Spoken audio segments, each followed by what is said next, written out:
हमर जो सुंदर ताली बजे के चाहिए नहीं मैं बहना सबके कहै छी पावन करे ताली बजवा चाहिए ना दुल्हा दुल्हन गाना से मान शुरू करो ताली बजा के कहियो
लगे यहाँ सबके हैं श्रोता छिए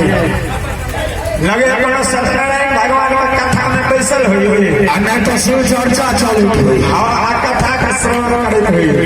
हे श्रोता भगवान से नहीं करियो कनी कनी अहू सब हाथ पैर हिलबैत रहियो जे रवैयो जे नीक लगत दोनों हाथ उठा के दूर हाथ में ताली बजा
सुंदर चलन गाली नहीं बजे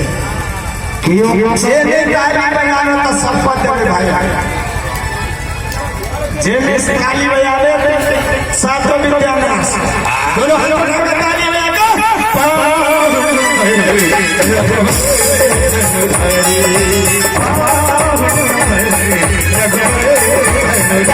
सिया सुकुमारी कितना के दुनिया सिया सुकुमारी कितना के दुनिया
रघुबर